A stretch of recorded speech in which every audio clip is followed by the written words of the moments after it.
Hey everybody, I hope y'all are having an amazing day today. My name is Mercer and welcome back to another episode of Character War.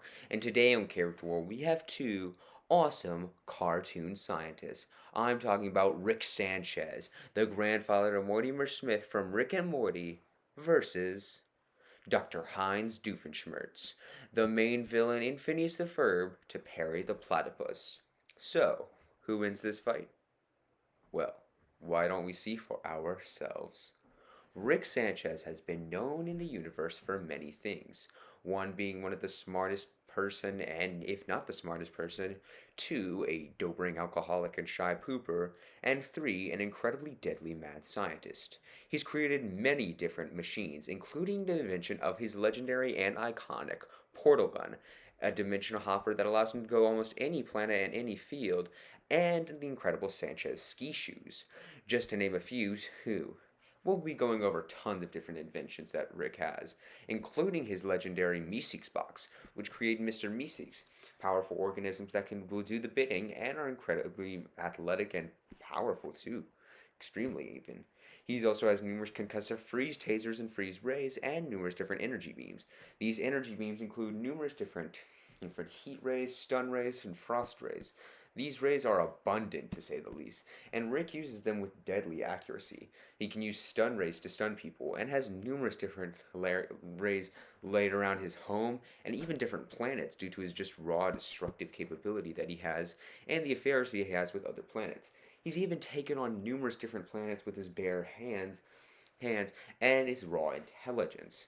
He has numerous different, objects too as well. He's taken on heavy mercenaries hired by Jerry. That jerk. No one likes Jerry. And even has his legendary combat suit. This combat suit has a number of different legendary techniques and used in the Purge episode. The combat suit has built-in strength and speed, allowing it to take on multiple people. Rapid-fire machine guns, a concussive energy sword, powerful durability, the ability to increase the wearer's speed, jet-powered flight, and numerous different signature energy beams. It, of course, can shoot out the legendary machine guns, but it also can shoot out flamethrowers or raw machine gun fire, including lasers even. It can even go all the Imp from Plants vs. Zombies or Zero from Mega Man X to create an energy saber. Of course, this suit does have its limit in battery, but Rick can always pack another. As a matter of fact, he has many other different suits, including his unnecessarily badass suit-up suit, which he uses for him and Morty, which requires a sword, jet-powered flight, enhanced durability, and even concussive energy beams. This sword allows Rick to specify in different fighting styles, and allows him to use different jet-powered flight skills and his combat abilities that he's inherited over the years. Rick has many different inventions as well, not to mention those two suits. Of course, this is just the, scratching the surface. He has a legendary time stopper, which he uses to outsmart people like Jerry and Beth, who are not too smart to say themselves. And this time stopper has an effect on his body, though. The neutrino bomb can infect multiple different cities and even planets. Of course, Rick can build neutrino bombs with ease in mere seconds, which can wipe out entire planets, and even entire galaxies if they're just powerful. He's even used it to outsmart the entire team of the Vindicators and the Mercenaries, but we'll get there soon. Rick, of course, also has a number of different more unique inventions, to say the least, like his powerful memory eraser, which he constantly uses to abuse his grandson Morty. Yeah, it gets crazy weird. But Rick is an inventor at heart and is also a dobering alcoholic and kind of a jerk. He's helped his friend Bird Person before, outsmarted and beaten the entire team of Vindicators, causing all of them to die, and even allowed, except for his Supernova, and has even turned into a pickle and outsmarted one of the most powerful mercenaries on Earth, Jaguar. He's taken on powerful mercenaries with superhuman strength on roller coasters, and to say the least, has been declared the smartest man in the universe multiple times. We can all admit that Rick is off the edge a bit. He's a dobering alcoholic, to say the least, and that has caused him to realize that he's not exactly the brightest person. Don't get me wrong, he's extremely intelligent, but he's not exactly friendly. Still, Rick Sanchez is one of the most feared men in the universe. You can count on him to deal with almost any problem, in a weird way. Dr. Heinz Doofenshmirtz was has a very tragic life, to say the least.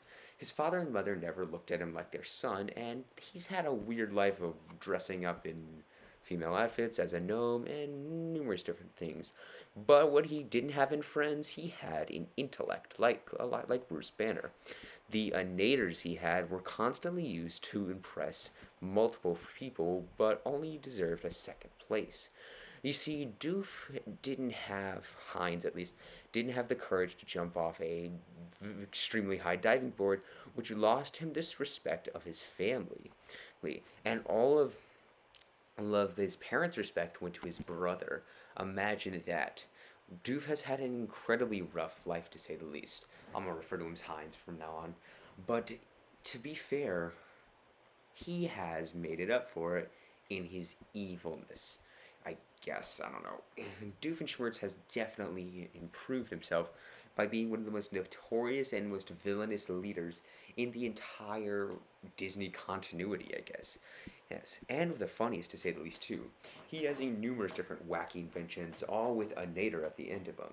He, of course, has his different friends and norms, I guess, which are incredibly high-tech mercenary-like bots with machine guns and jet-powered flight, and he has abundance of them.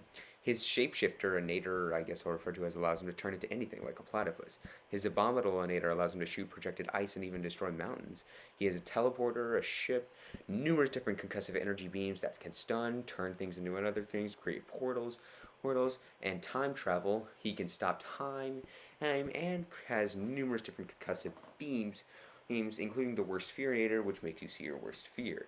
He is definitely intelligent and carries many small energy beams to for short range attacks. Of course, we're merely scratching the surface when it comes to Doofenshmirtz's raw power and cunning.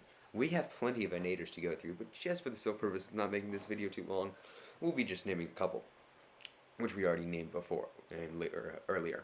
So, many feats for Doofenshmirtz include being able to take on Perry the Platypus in raw combat, nuking and destroying entire cities, starting wars, and even pretending to be Darth Vader one time.